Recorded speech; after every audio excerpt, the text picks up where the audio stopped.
ทำยังไงพี่น้อง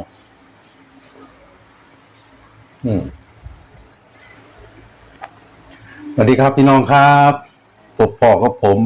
จึงขึ้นชาแนลเวลาหิวอีกคือเก่าพี่น้องน้ำตกหมูครับพี่น้องมาเลิกเวียกเลิกงานแล้วก็กินอาหารอีสานบ้านเฮานี่แหละน้ำตกหมูคนเดียว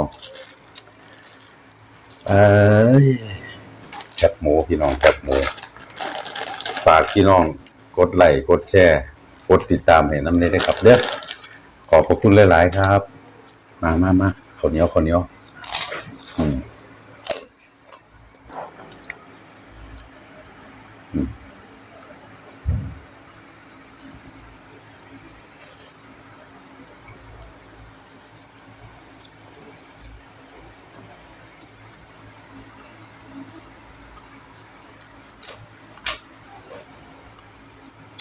ระเทียมพี่น้อง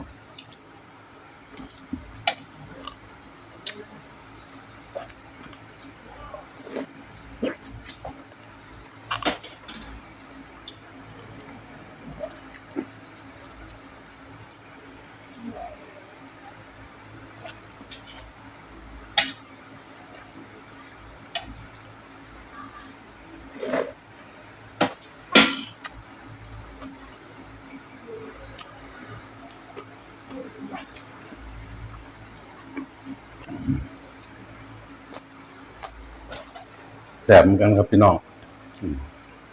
คำใหญ่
ทำยังไงพี่น้อง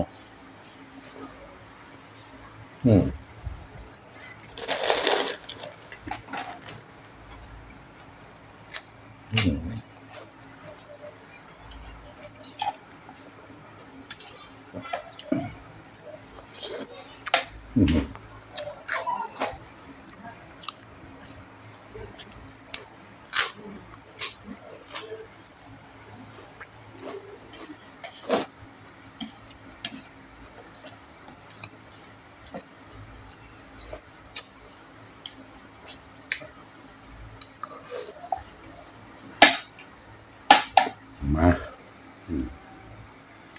ทำยังไงพี่น้อง